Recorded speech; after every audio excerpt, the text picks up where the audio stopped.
think it's here now. Hello everyone, it's Frank and Darren back again, the Slower Lamb Movie Podcast, and this is the best and worst of Pumpkinhead for Tom Sibley. Darren, Pumpkinhead, he's a staple in horror that no one ever talks about. He's like either your favorite uncle that comes around once a month and you can't wait to see him, and then as soon as he leaves, you forget about him, or he's like pumpkin latte when it comes into season. You're like, ooh, I can use that during the wintertime in the fall. Ooh, I like myself some pumpkin latte. Then you get tired of it. And then you say, bring me back my regular cup of coffee. What is it about Pumpkinhead that draws us to it? I mean, it's he's not a, I don't want to say he's not, I don't think he's on anybody's Mount Rushmore. No, I wouldn't have thought so. But I think it's just another example of those movies that were shot completely practically. And so everything's there on the screen. There's no trickery. There's no, computer generated imagery or anything like that. It is just shot and you can see it and the light bounces off it and everything is kind of orchestrated in a way that it looks as real as they can get it. And Pumpkinhead is not one of my favorite horror films, I've got to admit. I didn't see it initially on release for a long time because it was, this film was $3.5 million budget. It was directed by Stan Winston, the first film that he directed. It was also not a big success in the cinema when it came out. I think it made like $4 million or something. Over here, they changed the title of it. I'm not quite sure why. It was called Vengeance the Demon in the UK, which kind of works as well. I think it works more than Pumpkinhead, I guess, because there's no... Pumpkinhead sounds cute, though. But there's no pumpkin involved. Well, he was in a pumpkin patch. Well, yeah. But his Charlie head's Brown. not made out of a pumpkin, is it? It was a while before I kind of caught on to this. And I think it was the main draw for me was obviously Lance Henriksen being in it. I have to say he's, out of the last few decades, he's really one of the best innovative creatures that we've seen. I guess, because one, it's Stan Winston Studio that created him. Also, it's kind of a iconic look.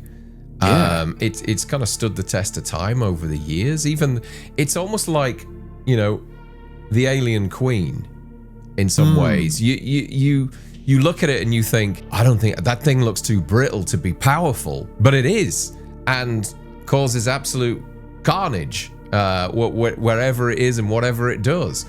And this film this film spawned a franchise. How many films now? 4, 5, something like that. 4 or 5 plus a reboot coming. Yeah, there's some sort of reboot coming that's been talked about for some time now. But don't change the look, ladies and gentlemen. Don't change them.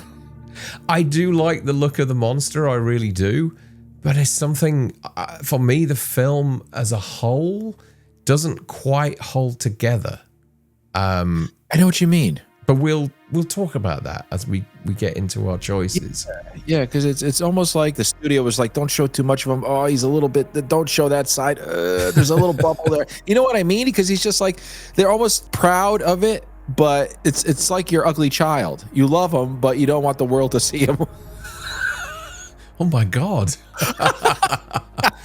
I don't know. I think that in a lot of situations, less is more.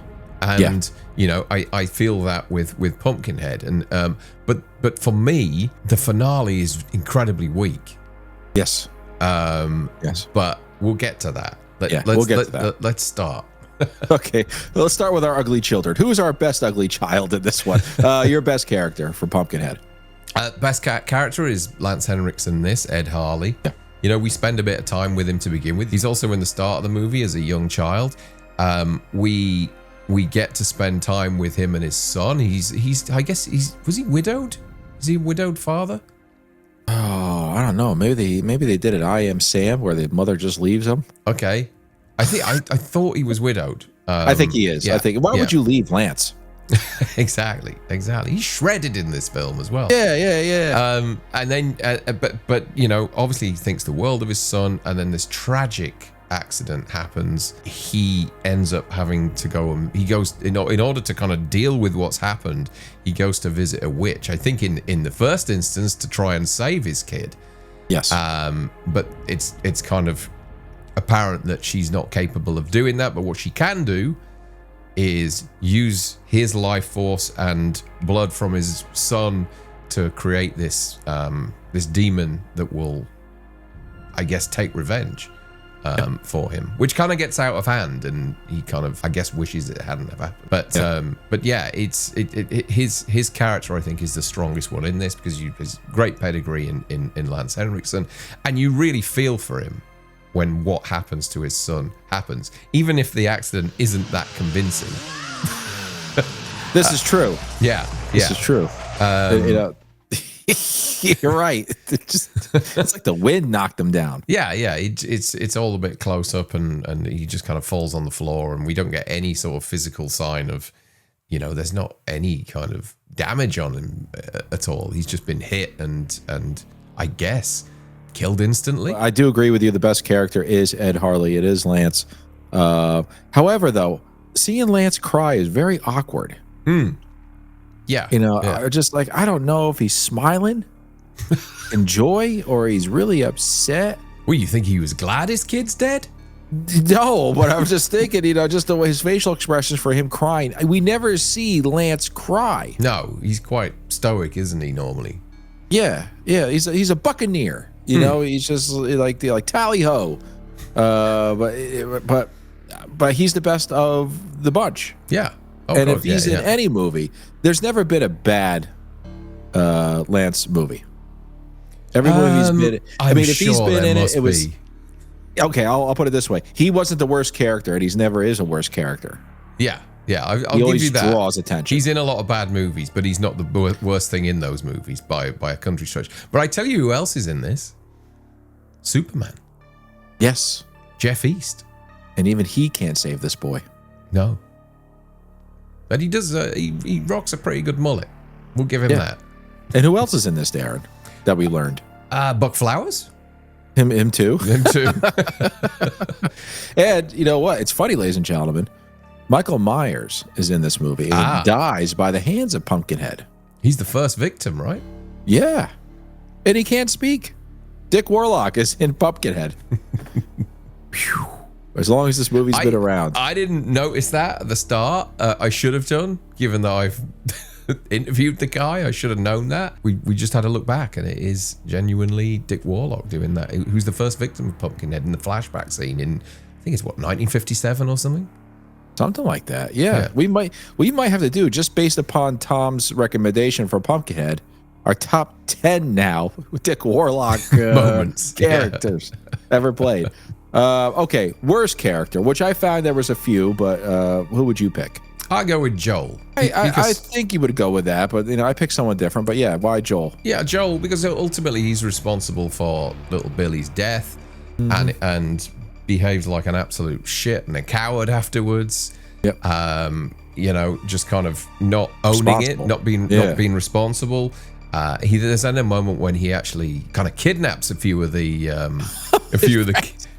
kids, locks them up. Jesus, get in the cupboard. Yeah.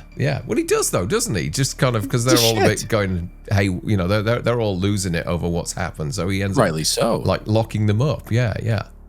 So Joel, I guess, is my worst character in this. There's no redeeming quality about him. Not really. No. I mean, he tries to say, yeah, I got to own up to it. Well, you know what? It's a little bit too late. Yeah. What would happen? What should have happened is that they should have took the kid to the nearest hospital, which I don't know where it is in East Bumblefuck, wherever the fuck they live in. I mean, because they don't. It's a shithole. It is an absolute shithole. Everybody's filthy in this film. Yeah, they're Pigpen. But the clouds are following them, and if you stand there too long and move, the dust from their ass is still shaped in the air. This is such a weird place. I don't know what year this takes place. I think it's supposed to be in present time. I think it is. I think it's late 80s, isn't it? But Darren, did you have a place growing up where there was one store that you went to go get everything? No one looked like that where I come from. No matter how they tried. They were like, I don't know, it was like the Children of the Corn or something, No shoes. Filthy and dirty, all muck and bread. Grime all over them. And yeah. The banjo. It's almost like all of a sudden if you turn the corner, there's Burt Reynolds, walking down with Ronnie Cox.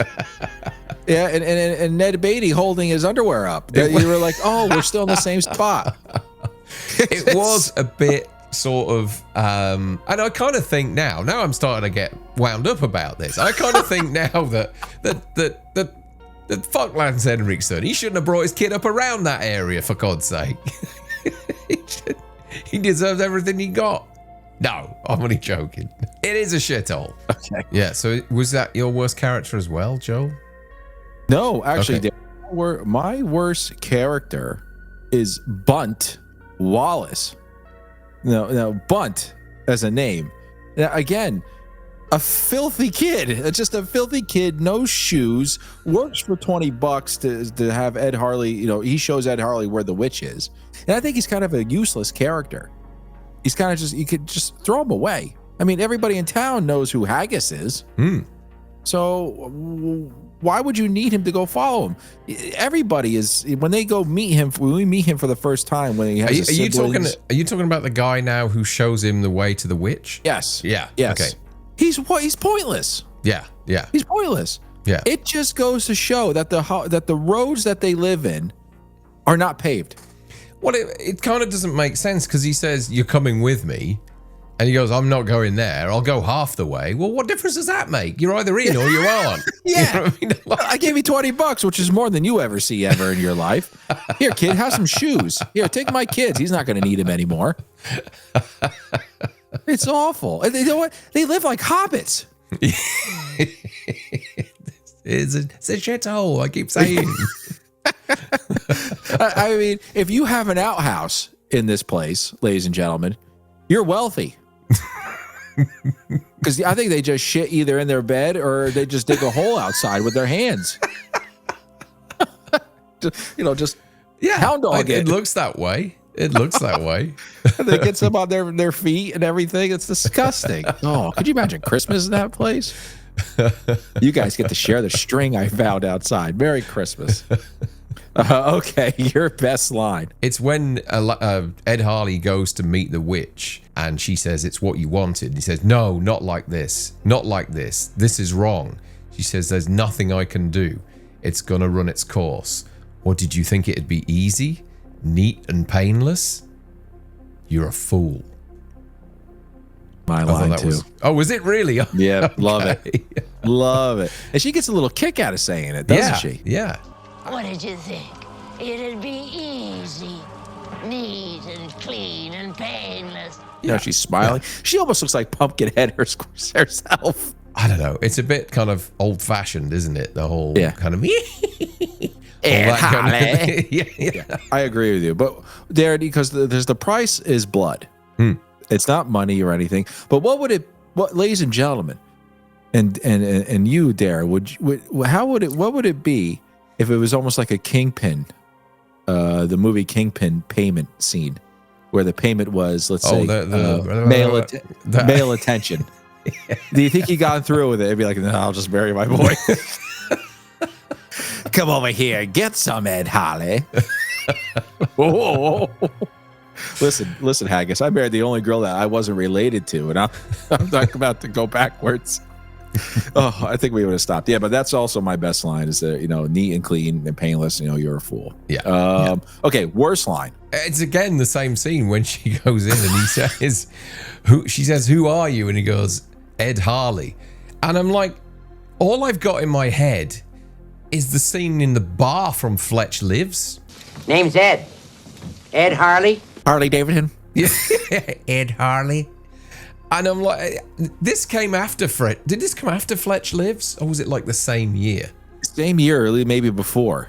Do you think they would have chosen that? Let me just have a look. Fletch. Is there a cross between Pumpkinhead and Fletch Lives? I don't know. But yeah, Fletch Lives was made the year after. So why did somebody, it kind of makes a mockery of this film sometimes when you hear that name. Because you remember more of Fletch than you do of Pumpkinhead. Yeah. Now, I'm glad this came before Fletch. Yes. Yeah, because it would have been really dumb if they'd have done it afterwards with that same name.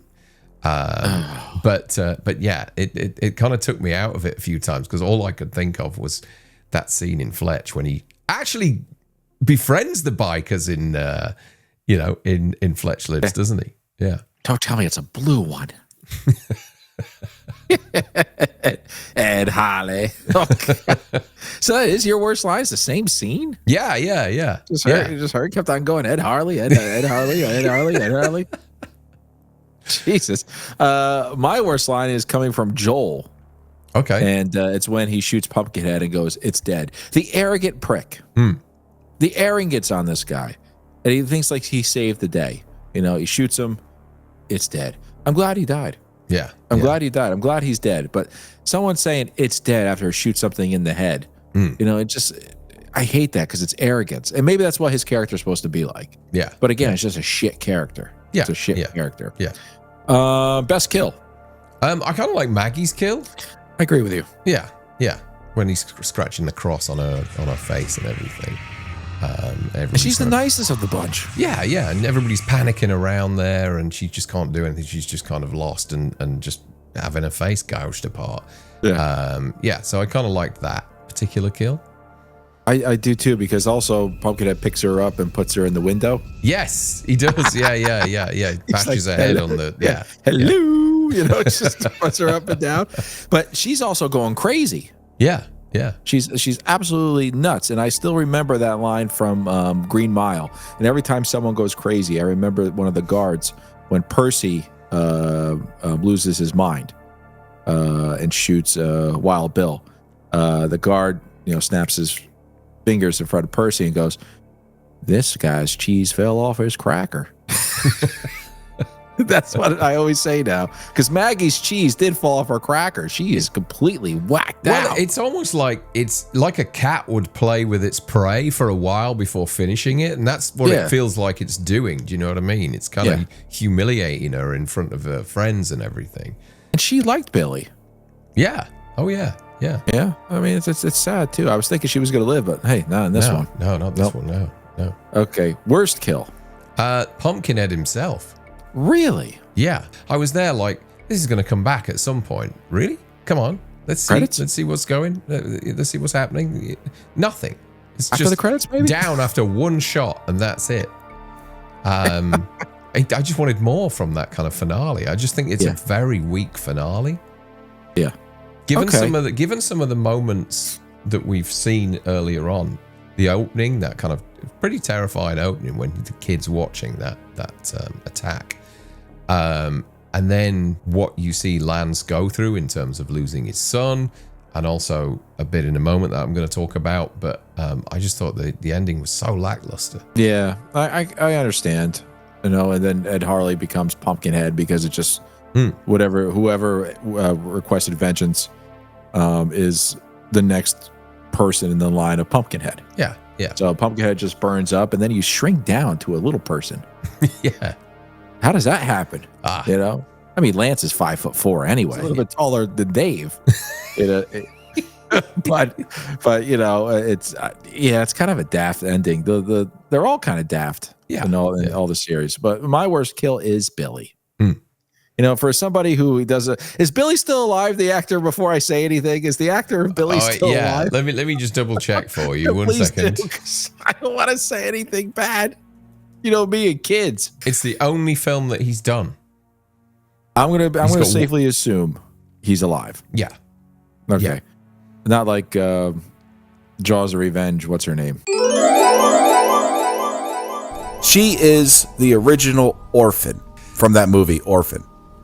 Always doing ridiculous shit, getting in trouble, terrible lines, and asking questions that don't fucking matter.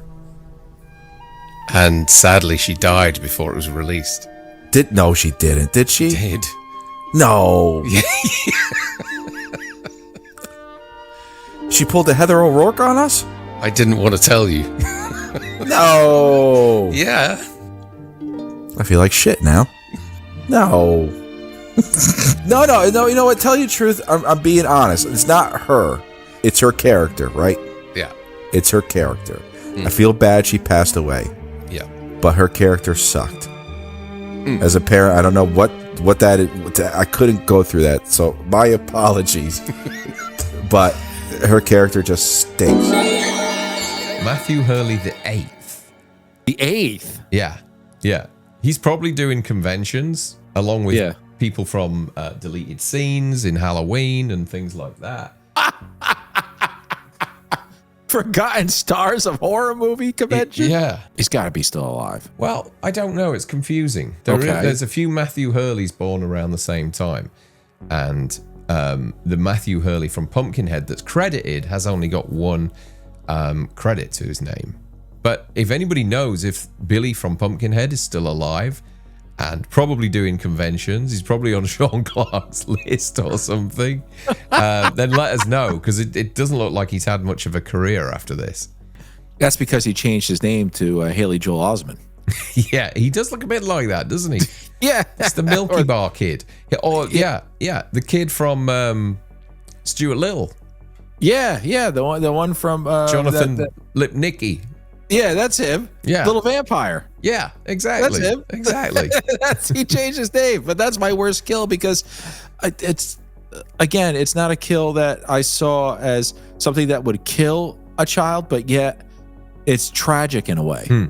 It's very tragic when a child dies, and it's not being bit by a shark, something out of the realm of the fantastic. I mean, this is something that could actually happen. I'm just glad the dog didn't die. Because that's one thing you don't do in movies, right? You don't kill children, you don't kill animals. Yeah. But in horror movies, I guess it's okay. And the dog was probably the most hygienic thing in this film. Yeah, even though it licks its ass clean, it's still hygienic. Okay.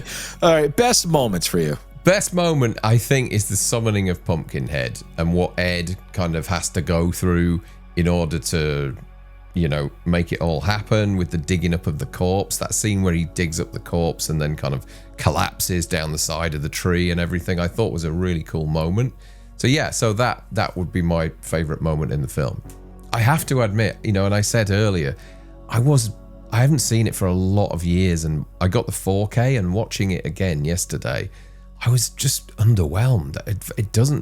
I don't feel like it holds up. So you didn't pause it to go get a drink to see if you could finish. You just got up and just said, "Oh, what did I miss?" And then really nothing.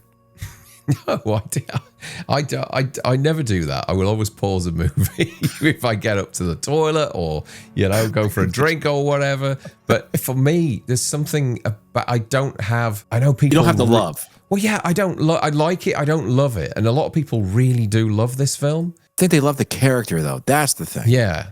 Maybe that's it. We'll talk about it in a second again. But my best moment is Ed and Billy's interactions. Okay. This is a loving father. Yeah. This is. I really do feel bad for him. I do feel bad for that kid because he's actually, he's telling me about his grandmother and everything. He's bringing him up being a single dad. He loves him so much, can let him get away with anything, and it's that last moment of Billy talking to him, like this guy, I love you, and the crying and everything like that. Oh, I'm gonna start going, because I got two little ones downstairs right now. Heating it up, just for you, buddy. That's got to get to 375 before I put the turkey in. See you in a few. Get away from that fire! And but that's the tender moment. And sure enough, if anything were happening to my kids, and if there was a witch that lived down the street, whether she wanted blood or a little action, I would make sure I would get my vengeance.